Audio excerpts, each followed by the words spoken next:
It's like our milk is actually going to be milk. It's this great thing. It just is what it is. Very simple. Our pigs are actually going to produce pork, not adrenal fueled synthetic growth and other toxins. It's actually just going to be pork. So that's what homesteading can do. But that means homesteading is a means. So it's an instrument to that end, which means it's conceivable that you could do that in the city. It might be harder.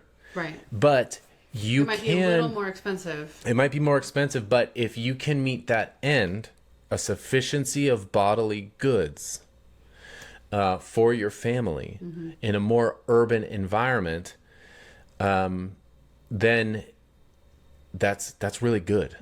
That's awesome. Yeah, you have a good situation. Yes, that's ordered and that's proper. Now, of course, there's poetic knowledge in the formation of your children on the homestead and all of these other virtues that you can gain by the life of chores and caring for animals and learning how to grow food and the sacrifice and discipline that's involved in that. But even those are instruments to the formation of your children and yourself in virtue. And the thing is, you can take all your vice and all of your attachments straight into the idyllic, Edenic homestead and nurture them no problem. That's right. So it's not going to be an automatic virtue maker.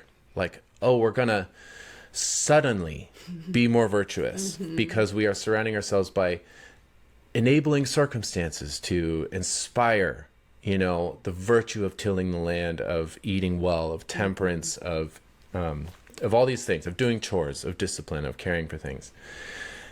That virtue is in the will. So not in the circumstances. Yeah. So even then, while I do think homesteading is more conducive to that, you can do it. You can do it. Yeah. You can do it in the city, wherever your situation is.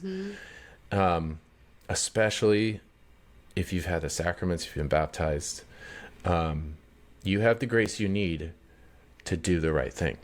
Yeah. Wherever you are. Now, none of that is to say, you shouldn't move to a homestead and start doing this, because I do think that would be really good. And if only because it is getting extremely difficult to supply a sufficiency of bodily goods in the city environment. Extraordinarily difficult. And I mean, we're getting to the point now with the contamination of our food system that it might be impossible.